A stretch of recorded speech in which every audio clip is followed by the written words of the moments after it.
네, 오늘의 정치권 소식 엄경영 시대정신연구소장 김민하 시사평론가 두 분과 함께 짚어보겠습니다. 안녕하세요. 안녕하세요. 네, 어서 오세요. 자, 갈등설에 휘말렸던 윤석열 대통령 그리고 한동훈 비대위원장 오늘 대형 화재가 발생한 충남 서천특허 시장 현장을 함께 점검을 했습니다. 일단 화면에 나온 걸로만 봐서는 수습 국면에 들어간 거 아닌가 뭐 이렇게 해석할 수도 있을 것 같은데 어떻게 보셨습니까? 네, 맞습니다. 총선 78일 정도 남았는데요. 총선을 앞두고 여권 분열 확산을 차단했다. 이렇게 볼 수 있을 것 같고요. 그리고 한동훈 비대위원장하고 윤석열 대통령이 같이 열차를 타고 서울로 상경했지 않습니까? 네. 그래서 뭐 1시간 이상 같이 시간을 보냈을 텐데 이 과정에서 국민과 지지층에게 이번 사건을 봉합하고 통합 이런 메시지를 보낸 것이다. 이렇게 해석할 수 있습니다. 네, 어떻게 보셨습니까? 지금 말씀하신 대로 사실은 어제부터 기류가 좀 분명했던 것이죠. 이 상황을 장기화 시켜봐야 사실은 이제 지지층의 분열이나 이런 것들이 불가피한 상황으로 갈 것이고, 네. 그리고 지지층이 분열을 하게 되면은 당연히 총선 승리나 이런 것들은 기대하기 어려운 거고, 총선에 승리하지 못하면은 한동훈 비대위원장의 정치적 미래도 어려워지지만 당연히 윤석열 정권의 이 후반기 운영이나 이런 것들도 상당한 타격을 받을 수밖에 없는 거 아니겠습니까? 예. 그래서 이 갈등 상황을 그냥 지속시키기는 어렵다라는 인식을 양측이 공유하고 있는 상황에서 이 대통령의 어떤 뭐랄까 여러 가지 감정적인 문제, 정서적인 문제, 그리고 나름대로 이제 김건희 여사와 관련된 문제, 이것에 대한 판단을 대통령의 판단으로만 이제 할 수는 없는 거 아니겠습니까? 그래서 여러 가지로 주변에서 좀 설득하고 또 한동훈 비대위원장도 일정 정도는 뒤로 예를 들면 지금까지 입장과는 다른 입장을 좀 취할 수도 있다. 이런 정도의 여러 가지 합의를 이룬 내용이 아닐까, 그런 정도의 어떤 결과물이 아닐까 이렇게 해석을 하고 있습니다. 네. 일단 봉합이나 수습 국면으로 들어간 것이다. 그런데 아까 좀 전에 우리 대통령실 출입기자 리포트를 보면요. 기사 말미에 대통령실 관계자가 말하기를 오늘 두 사람의 만남은 자연스러운 현장에서의 만남인데 그것을 어떤 봉합이나 화합을 한 것이라고, 화해를 한 것이라고 과도하게 해석할 필요는 없다. 그것은 맞지 않다. 이런 얘기를 했습니다. 자, 이건 네. 또 어떻게 해석해야 됩니까? 네, 이번 사건의 본질은 용산의 대통령 중심의 세계관과 국민의힘의 총선 중심의 세계관이 충돌했다. 예. 저는 그렇게 보는데요. 용산 대통령실에서는 아무래도 대통령의 철학, 발언, 그리고 대통령과의 관계, 또 대통령의 생각이 기준일 수밖에 없거든요. 세상을 바라보는. 그런데 한동훈 비대위원장 입장에서는 총선 승리가 기준이기 때문에 국민 민심을 볼 수밖에 없다. 이게 이제 근본 원인인 것 같고요. 그리고 그동안 한동훈 비대위원장은 질서 있는 차별화를 추진했다. 저는 그렇게 생각을 하는데요. 그게 세 가지입니다. 첫 번째는 인사 문제인데 예를 들어서 판사 출신의 공관위원장 그리고 사무총장, 그다음에 여론조사 전문기자 출신의 여의도 연구원장, 이분들이 이제 공천의 핵심 실무 3인방인데요. 과거에는 이분들이 용산 대통령실 그리고 이제 과거에는 청와대겠죠. 이런 그 인사들의 공천 루트였다. 그런데 한동훈 비대위원장 인사를 보면 경쟁력에 기초를 둔 공전 경선 이런 의지가 읽혔거든요. 그리고 두 번째는 공천 누리 문제인데요. 최대 35% 감점인데 사실 이제 김무성 전 대표나 최경환 전 부총리 같이 현역이 아니면 3선 이상 15% 감점에 김무성 전 대표 같은 경우에는 탈당 전력이 있으니까 최대 7%. 그럼 합치면 22% 감점이거든요. 그런데 22% 감점으로는 용산 대통령실로는 장차관 출신들의 어떤 경선 승리를 보장할 수 없다. 이런 면에서 공천 룰에 대해서도 대통령실이 좀 부담을 가졌던 것 같고요. 그리고 마지막으로는 김건희 여사에 대한 이제 인식차인데 용산 대통령실에서는 당연히 정치 공작에 포커스를 두고 있는 거고 또 한동훈 비대위원장은 이 국민 정서상 김건희 여사에 대한 책임 이런 것에 이제 포커스를 두고 있는데 이 세 가지 질서 있는 차별화에 대해서 용산 대통령실이 저는 이제 제동을 건 거라고 보고요. 그리고 이 세 가지가 아직 해결이 안 됐지 않습니까? 네. 앞으로 이제 공천 과정에서 다시 불거질 가능성이 크다. 그렇게 생각을 합니다. 그렇군요. 그럼 그 대통령 관계자의 말 자체가 봉합이나 화해라고 과도하게 해석하지 마라. 그것은 추가적인 갈등의 가능성을 암시한 거라고 좀 보시는 거죠? 그렇습니다. 앞으로 두고 보겠다. 예. 이런 의미가 있다고 봐야겠죠. 당정 관계가 수평적인 관계가 아니다 이렇게 선을 그은 겁니까? 이제 그거를 공식적으로 얘기할 수는 없지만 예. 아무래도 그러니까 대통령의 국정 철학을 전파하고 하반기에 안정적인 국정 운영의 키트를 마련하려면 용산 대통령실이나 장차관들이 대거 당선될 필요가 있거든요. 예. 이거에 대해서 강력하게 어필한 거다 저는 그렇게 봅니다. 예. 지금 이번 사태의 이제 본질까지 같이 짚어서 이제 설명을 해주셨는데, 이제 엄 소장님께서는 이번 사태의 본질을 이제 공천을 어떻게 할 것인가에 대한 이제 대통령실과 한동훈 위원장의 시각 차이, 그리고 김건희 여사의 이른바 명품백 수수 의혹, 이것을 어떻게 해결할 건가, 이것을 바라보는 시각 차이가 같이 작용을 했다. 그리고 대통령실 관계자의 그 말에는 어떤 뼈 있는 그런 일종의 이제 선을 긋는 그런 그 태도라는 거죠. 그렇죠. 예, 공천 문제를 비롯해서 시각 차이는 분명히 있다라는 것을 이제 선을 그은 것이다. 어떻게 보셨습니까? 소장님 말씀하신 이제 것들이 이제 용산 대통령실하고 한동훈 비대위원장 체제인 국민의힘 사이에 있는 잠재적인 어떤 여러 가지 갈등 요소인 거는 맞습니다. 근데 이번 사태의 결정적인 방아쇠였느냐 이것들이라고 네. 생각을 해본다면은 저는 이제 그렇게 보기에는 조금 어렵지 않느냐라는 말씀 드리고 싶은데 결정적인 방아쇠는 김건희 여사 문제입니다 이번에. 예, 김경률 비대위원이 김건희 여사와 관련된 얘기를 언론에서 굉장히 강하게 여러 차례 얘기를 했는데 그 관련된 얘기에 대해서 한동훈 비대위원장이 제지하거나 또는 이것이 문제라고 얘기하지 않고 심지어는 김경률 비대위원을 특정 지역구에 마치 공천하는 것처럼 공천한다고 얘기한 적은 없습니다만 여기에 출마하는 사람이다라고 띄워줌으로써 네. 이것을 마치 이 두 사람이 한 몸이 되어서 한동훈 비대위원장의 정치적 이유를 함께 도모하는 것처럼 비춰진 것이 대통령이 보기에는 이게 뭔가 어떤 뭐라고 할까요? 우리가 조선시대 표현을 빌자면 조선시대라는 말씀을 드리는 게 아니라 조선시대의 표현을 빌자면 어떤 역심을 품은 게 아니냐 얘기가 이렇게 된 거거든요. 예, 그리고 거기서부터 사실은 어떤 시점이나 이런 걸 보면은 거기서부터 대통령의 어떤 강한 어떤 뭐랄까요?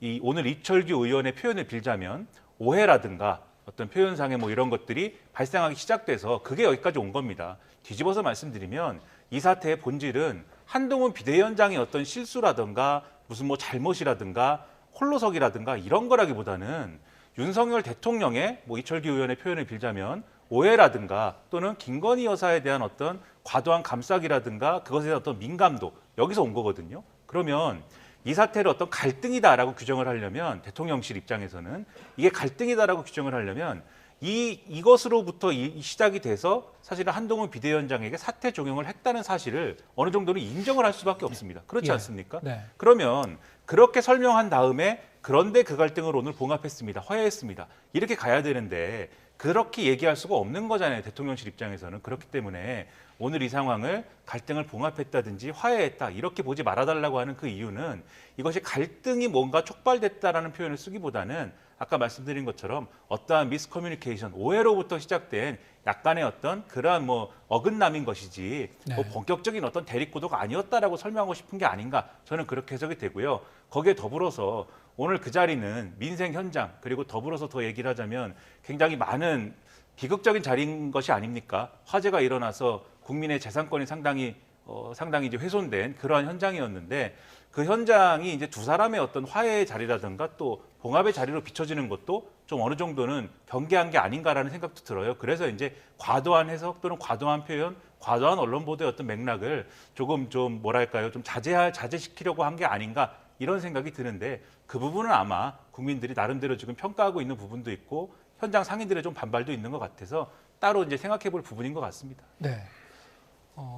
그런데 이제 그 대통령실이 어떻게 해석했든 간에 일단 대한민국의 거의 모든 언론이나 국민들은 대통령 그리고 대통령의 최측근이라는 여당 비대위원장 간의 초유의 어떤 정면 충돌 사태 아닌가, 충돌 직전까지 정면 충돌까지 거의 간 거 아닌가 이렇게 이제 받아들일 여지가 많았는데요.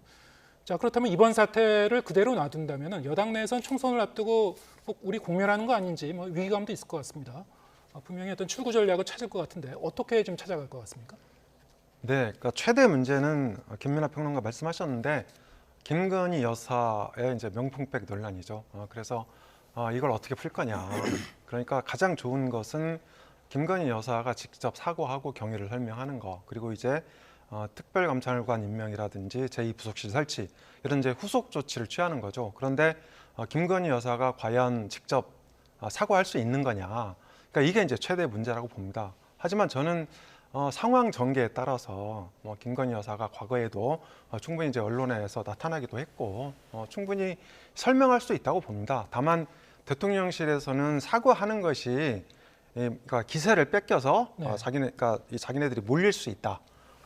용산 대통령실이나 윤 대통령의 국정 운영이 상당히 훼손될 수 있다. 이렇게 보는 것 같아요. 하지만 사과하는 것이 전 꼭 그렇지는 않다고 봅니다. 오히려 사과를 통해서 국민한테 더 진솔하게 다가갈 수도 있고 총선 악재를 제거할 수도 있거든요. 저는 네. 그런 면에서 상황을 좀 지켜봐야겠지만 사과 가능성은 또 충분히 있다. 뭐 이렇게 보고 있고요. 그리고 김경률 비대위원에 대한 이 사퇴 문제도 같이 나오고 있지 않습니까? 그래서 예. 저는 이 두 개 사안을 같이 빅딜로 처리해서 예. 사퇴와 사과 이게 동시에 풀 수 있는 그런 방안이라고 봅니다. 그 사과는 윤 대통령과 김건희 여사가 모두 입장 표명을 하는 겁니까? 어떤 겁니까? 저는 이제 김건희 여사가 직접 하는 게 효과가 제일 클 것 같아요. 그러니까 예. 본인 입으로 직접 하는 게 또 아무래도 여사가 하는 게 대통령보다는 국민 감정에 호소할 수 있을 것 같고요. 그리고 만약에 여사가 어렵다면 대통령이 대신할 수도 있고 그것도 어렵다면 예. 용산 대통령실에서 공식적인 브리핑을 하거나 뭐 이런 방식을 동원할 수도 있지 않나 이렇게 생각을 합니다. 예. 대통령이나 아니면 김건희 여사 직접 입장 표명을 하고 국민 앞에 경위를 설명하고 사과해야 된다. 어떻게 보셨습니까? 당연히 그런 것들은 필요하죠. 그리고 사실은 벌써 됐어야 됐던 게 아닙니까? 그 동영상 이제 명품백 수수 의혹이 불거지게 된 동영상이 공개가 됐을 때 그것으로 인해서 국민들이 많이 놀라고 이것에 대해서 어떻게 이런 일이 일어났을까라는 의구심을 가졌을 때 사실은 바로 어떤 조치가 있었어야죠. 그런데 그러한 조치 없이 상황을 질질 끌고 여기까지 온 거 아니겠습니까? 그러면 거기에 대한 조치는 진작에 있었어야 됐는데 지금까지 안 한 거지 않습니까? 그러니까 사실은 문제를 키워온 거는 대통령이거든요. 대통령실이고 또 영부인 아닙니까? 이 문제를 스스로 풀어야 되는 것이죠. 그런데 이 문제를 스스로 풀어야 된다는 지적을 예를 들면 민주당이라든지 뭐 저 같은 평론가라든지 방송에서만 하는 게 아니라 뭐 국민의힘 내부에 있는 사람들도 그동안 숱하게 해온 것이고 심지어는 이제 뭐 신문이라는 데가 논조가 다 있지 않습니까? 그래도 이제 이 정권에 대해서 가장 그래도 좀 우호적인 논조를 갖고 있는 보수 언론들에서도 여러 가지 방식을 통해서 그러한 방법이 필요하다라고 계속해서 주장을 해왔어요. 그런데 그런 것들이 아직까지도 수용되지 않고 있는데 더해서 심지어는 이 언론을 통해서 보면은 대통령실의 입장 중에는 그런 얘기도 합니다. 사실 우리가 여러 가지로 고민해서 여러 가지로 어떻게 할 것인지를 가령 신년 기자회견을 통해서 거기서 예를 설명을 할지 또는 뭐 기자들을 초대해가지고 뭐 저녁 식사 자리를 만들어서 거기서 설명을 할지 등등 여러 가지를 우리가 고민을 하고 있는데 지금 여당 내에서 저렇게 김경률 비대위원을 포함해가지고 이렇게 오히려 언론에서 여러 가지 얘기를 만들고 그 여러 가지 얘기를 만들어서 여당에 있는 사람들까지도 나와서 김건희 여사의 직접적인 입장 표명이 필요하다, 사과가 필요하다 이렇게 얘기를 하니 이런 분위기가 되니까 우리가 여기에 대해서 사과를 하거나 하면은 마치 등 떠밀려서 하는 것이 되기 때문에 그러니 더더욱 못하게 되지 않는가 뭐 이런 반응을 보이거든요. 그런데 그게 국민들이 볼 때는 이미 이전에 여러 가지 기회가 있었고 시간이 있었는데 여태 안 한 것을 이런저런 상황 때문에 조건 때문에 지금도 못하겠다라고 하면 그것은 핑계로 비춰지지 않겠습니까? 그래서 저는 소장님 말씀하신 것처럼 뭐 정치적인 현실 때문에 그게 김경률 비대위원의 거취라든가 또는 정치적인 어떤 행보와 연관지어서 뭐 처리될 수도 있는 것이겠지만 네. 지금 그런 조건을 얘기할 필요 없이 지금 필요하다면 그냥 담백하게 이것에 대해서 설명하고 사과하고 국민들의 양해를 구하는 것은 당연히 필요한 것이 아닌가. 거기에 김경률 비대위원의 거취라든가 이런 것들은 말할 필요가 없는 것이 아닌가. 저는 그렇게 생각을 좀 합니다. 예. 김경률 비대위원의 거취를 같이 연동해서 갈 필요가 없다. 그런데 이 당내에서는 김 비대위원의 거취에 대해서 여러 가지 압박이나 또 요구가 있을 수 있을 것 같은데요. 그 부분은 어떻게 처리가 될 것 같습니까? 실제로 오늘 오전에 이제 소위 말하는 뭐 윤석열 대통령의 복심이다, 뭐 메신저다 이렇게 불리는 이용 의원이 관련해서 이제 기자회견을 준비하고 있다라는 얘기가 있었는데 예. 그것이 취소되지 않았습니까? 취소가 됐다라는 거는 이용 의원이 뭐 반드시 이제 윤석열 대통령의 복심이어서 윤석열 대통령의 지시로만 움직이는 분은 아니겠습니다만 그렇지는 않겠습니다만 어쨌든 이것도 결국은 이러한 정도의 기자회견을 취소했다라는 것은 윤석열 대통령의 의중이 어느 정도는 반영됐을 거다라고 지금 해석하는 기류가 있는 것 같아요. 그리고 앞에도 쭉 보셨듯이 어쨌든 한동훈 비대위원장이 그 마포 을 지역구에서 어쨌든 김경률 비대위원의 손을 들어주면서 여기에 출마할 것이다라고 공개한 행위 자체는 좀 정치적인 무리수가 있었고 예. 실수가 있었던 것이기 때문에 네. 그거에 대한 나름대로의 사과라든지 어떤 것들은 필요하다고 볼 수가 있겠죠. 그런데 그것은 어쨌든 사과하고 나름대로 공천관리위원회가 정한 어떤 경선 규칙에 따른다라는 입장 표명을 하고 한동훈 비대위원장이 앞으로 공천이라든가 이런 것에서 나의 어떤 영향력이라든가 이런 것들은 없는 거다라는 입장 표명을 하면 정리가 되는 것이거든요. 그 정도로 정리하는 걸로 하고 또 윤석열 대통령이 아까 의중이 아마 실렸을 것이다라고 제가 해석한 이용 의원의 기자회견 취소에서도 보듯이 그 정도로 정리하고 이 문제는 김경률 비대위원 문제는 정리하고 넘어가는 것이 국민들 보기에도 좋다 이렇게 생각을 하는 게 결국 만약에 여기서 김경률 비대위원을 사퇴시키거나 선거에 이 경선에서 불이익을 주는 구도로 가게 되면은 국민들이 어떻게 보겠습니까? 아, 김건희 여사에 대해서 언론에서 공개적으로 바른 말하거나 뭔가 요구를 하면 당내에서 한동훈 비대위원장이 있는 그 당에서도 불이익 받는구나 이렇게 여겨지게 될 거 아니겠습니까? 그럼 누구에게 그게 도움이 되겠습니까? 윤석열 대통령에게도 도움이 안 되고 이 한동훈 비대위원장에도 도움이 안 되는 거거든요. 그래서 이 문제를 그런 방식으로 푸는 것은 제가 볼 때는 별로 좋은 수가 아니다 이렇게 말씀드리는 겁니다. 네. 자, 이번 이 사태가 어떻게 앞으로 풀릴지 혹시 추가적인 갈등이 또 불거지지는 않은지 이거는 뭐 앞으로 이제 공천 과정을 통해서 쭉 지켜보면 될 것 같은데 만약에 이 한동훈 비대위원장이 이번 사태를 계기로 어떤 이 수평적인 당정 관계를 정립하려고 하는 그런 이미지로 비춰지거나 어떤 관계를 재정립한다, 정부와 대립각을 세우는 그런 모습으로 비춰진다 이랬을 때는 좀 야당이 얘기하고 있는 정권 심판론 동력이 야당 입장에서는 좀 동력이 약화되는 거 아닌가 이렇게 좀 우려를 하고 있는 것 같아요. 자, 이번 사태가 총선에 끼치는 영향은 어떻게 전망하고 계십니까? 네, 한동훈 비대위원장이 등장하면서 사실은 정권 심판론으로 흐르던 선거 프레임이 이재명 대 한동훈 그리고 국민의힘 대 민주당 이렇게 바뀐 측면이 있거든요. 물론 이제 지금까지는 혼재돼 있다고 볼 수 있는데 저는 이번 사건을 계기로 한동훈 대 이재명 구도가 더 강화될 가능성이 있다 이렇게 봅니다. 그래서 국민의힘 입장에서는 상당히 호재로 활용할 수 있는데요. 사실 한동훈 비대위원장 교체 카드는 카드가 아닙니다. 카드는 여러 개 있을 때 카드의 의미가 있는 거거든요. 그러니까 한동훈 비대위원장을 내리고 다음 플랜 B, 플랜 C가 전혀 없었던 거거든요. 바둑이나 장기로 말하면 이미 국민의힘은 외통수를 둔 겁니다. 그래서 한동훈 비대위원장은 뭐 교체, 제가 보기에는 교체 가능성도 거의 없고 윤석열 대통령이 교체를 얘기했다고 저는 보지 않습니다. 다만 이관섭 비서실장이나 기타 다른 참모가 메신저로 왔다 갔다 하는 과정에서 뭔가 오해가 좀 있었던 측면이 있다. 그러니까 보통 대통령실에서는 이제 경로했다, 뭐 이렇게 외부에다 메시지를 내는 경우가 있지 않습니까? 그래서 저는 강한 경고 내지는 불쾌감 표명이 어떤 과정을 거쳐서 사퇴론까지 불거졌다 그렇게 봅니다.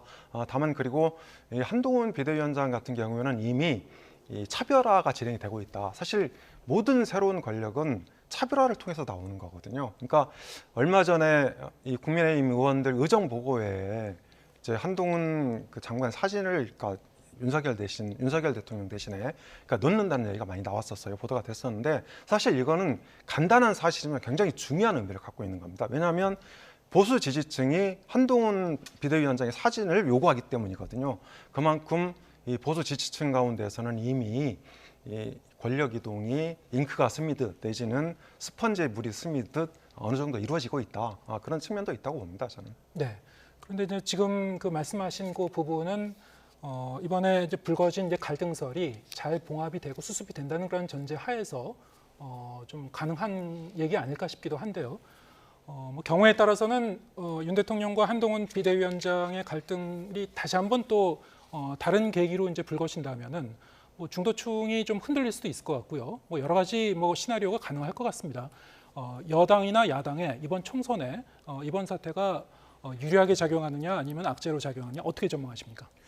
결국 그것은 윤석열 대통령이 키를 쥐고 있는 겁니다. 어떤 얘기냐면 오늘의 상황을 우리가 봉합했다, 그다음에 화해했다 이렇게 지금 보고 있는 거 아니겠습니까? 대다수의 국민들도 오늘 한동훈 비대위원장이 그 대통령 전용 열차에 내려서 대통령과의 관계에 대해서 신뢰와 존중을 얘기한 거에 대해서 대부분의 국민들도 뭔가 오늘은 봉합이 이루어졌다라고 볼 거예요. 그런데 중요한 거는 봉합이 이루어졌다 여기서 끝나는 게 아니라 그 결과가 뭐냐에 달렸습니다. 그 결과가 가령 한동훈 비대위원장이 지금까지 해온 스탠스가 유지가 되는 거냐라고 한다면은 그리고 그것을 어느 정도 윤석열 대통령이 용인한다라고 하는 거면 즉 김건희 여사 문제라는 것은 국민의 눈높이에 맞춰서 지금 해결을 해야 되는 것이고 그 연장선이라는 건 앞서 쭉 말씀드렸듯이 그게 사과든 해명이든 뭔가 조치가 있어야 되는 거다. 네. 물론 한동훈 비대위원장이 그렇게 얘기한 적이 없어요. 지금.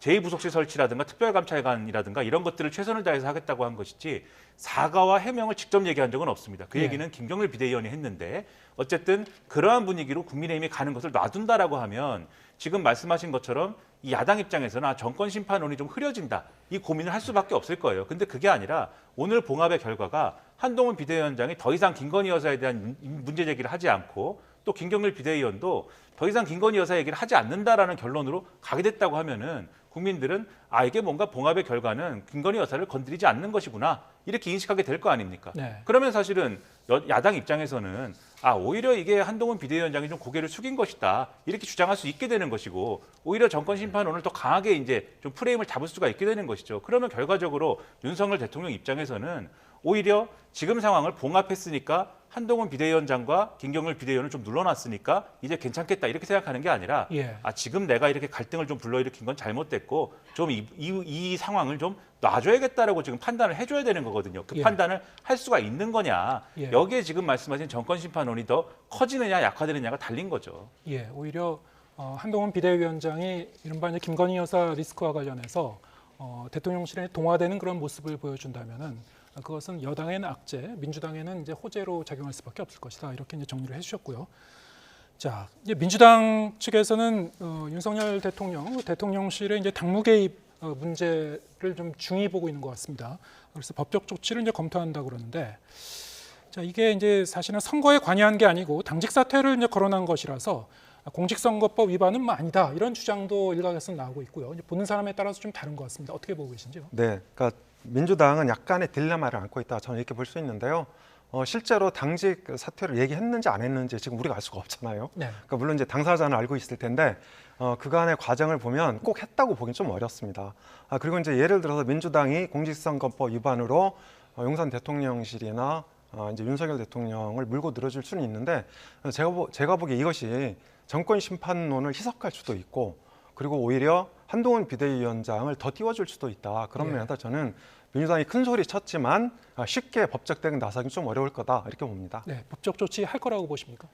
뭐 법적 조치를 실제로 할 것인지는 제가 알 수가 없겠습니다만은 이 문제는 대통령이 당무 개입을 하고 있다라는 요 말은 국민들이 정치적으로 해석을 하고 정치적으로 판단할 때는 어느 네. 정도 사실이라고 볼 거예요. 뭐냐면은 지금까지 이준석 대표와 관련된 문제에서도 그랬고 김기현 대표와 관련된 문제에서도 그랬고 대통령이 뭔가 당에 부적절한 방식으로 또는 과도한 방식으로 개입하고 있다라는 느낌은 국민 대다수가 갖고 있는 거 아니겠습니까? 예. 그래서 당무 개입을 했다 안 했다의 문제로 갖고 가면 국민들은 아마 했을 수도 있어.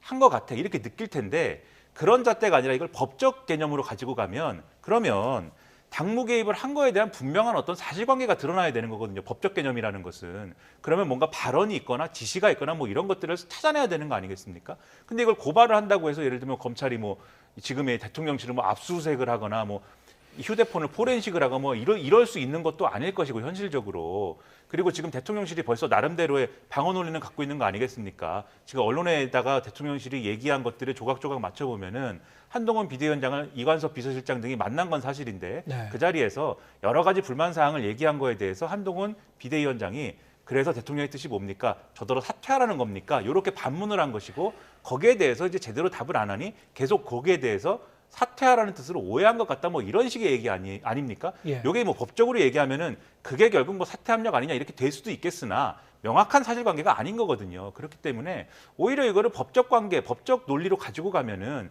오히려 이 문제가 좀 형해화되고 불분명해질 수가 있기 때문에 네. 이거를 법으로 해결한다라고 하는 발상이 과연 맞는 것이냐에 대해서는 좀 의문이 있습니다. 예. 자, 이제 시간이 얼마 남지 않았는데 민주당 상황 잠깐 짚어보겠습니다. 민주당이 이제 총선 공천 심사를 앞두고 있는데요. 친명계 비례대표들이 연쇄적으로 이재명 대표와의 연관성을 강조하면서 지역구 출마를 지금 선언하고 있습니다. 현역 의원이 있는 지역구죠. 민주당 현역 의원 있는 지역구고 연달아 지금 출사표를 던지고 있는데 어제는 이제 이수진 의원, 오늘은 양이원영 의원. 홍익표 원내대표 같은 경우에는 좀 이 감정적으로 좀 격화되는 그런 양상을 좀 자제해달라 뭐 이렇게 그런 취지의 얘기를 했습니다만 지금 시간이 가면서 계파 간 갈등 점점 격화될 그 조짐을 보이고 있습니다. 어떻게 보시는지 좀 짧게 좀 답변해 주시죠. 네, 민주당이 지난 총선에서 180석을 얻었는데요. 저는 180석의 저주라고 생각합니다. 왜냐하면 이재명 대표가 151석을 목표로 제시했거든요. 그러면 이제 지난 총선에서 얻은 180석과 30석 차이가 납니다. 그러니까 이재명 대표의 151석이 현실화된다 하더라도 지역구에서 30석이 날아가는 거예요. 그만큼 경쟁이 치열해지는 거죠. 그래서 친명을 등에 업은 비례나 다른 이제 친명계 인사들이 지역구 도전에 나설 수밖에 없고 경쟁이 격화될 수밖에 없다. 이런 상황에서 저는 최대 내관은 당내 경선이라고 생각합니다.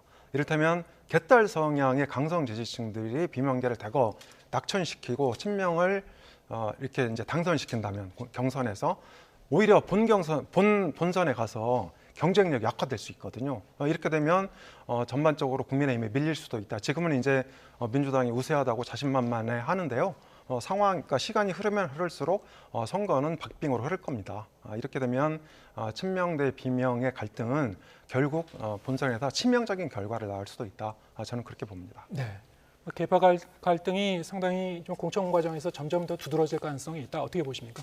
그러니까 말씀하신 대로 수요와 공급에 문제가 있는 거죠. 지금 말씀하신 대로 이제 민주당은 현역 의원들이 과다한 그런 상황인데 반해서 지금 또 거기에 지역구에 이제 실질적으로 당선될 수 있는 지역구 수는 줄어들 수밖에 없는 것이고 더군다나 지난 지방선거에서 사실은 도전했다가 낙선된 군들이 많지 않습니까? 예. 그분들도 상당수 또 총선에 도전하려는 마음을 먹고 있는 상황에서는 당연히 이제 이런 것들이 어떤 경쟁으로 치환될 수밖에 없고 경쟁을 하려면 당연히 주류와 비주류가 경쟁하는 구도 속으로 빨려 들어갈 수밖에 없는 거거든요. 그래서 이번에 경쟁이 치열할 수밖에 없는 어떤 구조적인 요인이 있는 게 맞는데 문제는 그러면 경쟁이 치열할 수밖에 없으니까 당연히 그거는 다 당의 상처가 돼야 되고 당의 부담이 돼야 되느냐. 이 경쟁도 좀 생산적으로 해야 되고 국민 보기에 좀 뭔가 저런 경쟁은 좀 좋은 것 같다라는 느낌을 줘야 될 거 아닙니까? 근데 앞서 말씀하신 여러 가지 지금 주류에 해당하는 원외 지금 또는 또 도전자 입장에서 비례 의원인 이런 분들이 도전하는 논리를 보면은 사실은 다 후진적인 논리를 지금 주장을 하고 있어요. 뭐 이재명 대표를 지켜야 된다든지 이재명 대표에 대한 체포동의안 표결을 왜 그렇게 했냐든지 왜 찬성했냐든지 또는 뭐 민주당의 정체성에 어울리지 않는다든지 이런 논리를 들어서 막 공격을 하고 있거든요. 근데 이게 예를 들면 주류와 비주류가 가치와 노선과 정책을 가지고 경쟁을 한다면 모를까.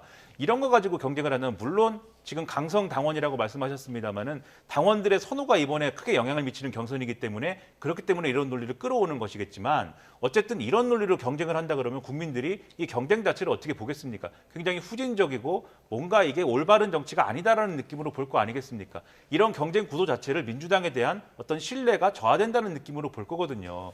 과연 이렇게 경쟁해가지고 국민의 신뢰를 회복하는 총선을 치를 수 있을 것인가가 상당히 걱정되는 상황이다 이렇게 말씀드리겠습니다. 네. 좀 시간은 뭐 거의 다 됐는데요. 제3지대 얘기를 못해서 간단하게만 30초씩만 의견 여쭤보겠습니다. 지금 제3지대에서는 빅텐트 결성을 위한 이 본격 논의, 실무급의 이제 본격 논의가 이번 주부터 이제 시작이 된다고 하고요. 그런데 이제 여전히 이준석 대표가 빅텐트를 위한 골든 타입은 지나갔다는 그런 발언, 이걸 어떻게 해석할 것인가? 지금 이낙연 전 대표 측에서는 여전히 설 전에 빅텐트를 구성해야 된다는 그런 입장이고 미래대연합도 마찬가지고요. 천하람 이 최고위원 같은 경우에는 빅텐트 가능성이 사라진 것은 아니다라고 다시 이제 덧붙여 설명하기도 했습니다. 지금 어느 쪽으로 가고 있는 겁니까? 네, 이준석 대표가 사실상 여러 신당 움직임을 주도하고 있거든요. 현재로서는 주도하고 있는데 이미 골든타임 지나갔다 이렇게 발언하는 거는 저는 이렇게 생각합니다. 이준석 깃발 아래 통합하자. 그러니까 이제 선거는 전투 내지 전쟁이거든요. 그래서 깃발이 여러 개 있으면 비효율적이고 혼란스럽습니다. 네. 그러니까 이런 것을 전제로 해서 이준석 대표가 이낙연 전 대표라든지 이런 신당 세력한테 애둘러서 이준석 깃발로 선거를 치르자, 이준석 깃발로 통합하자. 저는 이런 메시지를 우회적으로 낸 거다 이렇게 봅니다. 네, 기싸움 차원이다. 기싸움 차원이다. 예, 네, 어떻게 보셨습니까? 각자의 계산법과 지금 처해 있는 상황이 각자 다르거든요. 지금 각각의 지금 6개입니까 5개입니까 이 새로운 뭔가를 하겠다는 세력들이 입장이 다 다른 거예요. 지금 네. 상황은. 그렇기 때문에 요거를 하나로 합치기가 어렵기 때문에 하나의 당으로 시작할 수가 없었던 거 아닙니까? 그게 골든타임이 지난 거거든요. 하나의 당으로 시작했으면 가장 깔끔했겠죠. 이렇게 근데 다 나눠져 가지고 지금 신당을 각자 만들어 갖고 시작하는 이상은 이준석 대표가 말했습니다마는 창당하자마자 합당 논의하기도 어려운 거 아닙니까? 그래서 아무래도 빅텐트의 가능성은 다 열어놨습니다만 지금 각각의 세력들의 얘기를 들어보면은 각자 도생을 하는 가운데 선거연대를 하는 방법도 충분히 고려하면서 열어놓고 있는 것 같아요. 그런데 그렇게 되면은 애초에 기대했던 제3지대로 하나로 모여서 선거를 치르는 것보다는 훨씬 더 파괴력이 좀 떨어지기는 하겠죠. 근데 그런 상황까지 열어놓고 있다는 거는 아마도 좀 제3지대에 걸맞는 그러한 파괴력을 기대하는 것은 조금 더 기대의 수위를 좀 낮출 수 있는 그러한 상황이 됐다. 저는 앞으로 그러한 방향으로 좀 더 가지 않을까라고 생각을 합니다. 예, 알겠습니다. 여기까지 듣겠습니다. 엄경영 시대정신연구소장, 김민하 시사평론가 두 분과 함께했습니다. 고맙습니다. 감사합니다.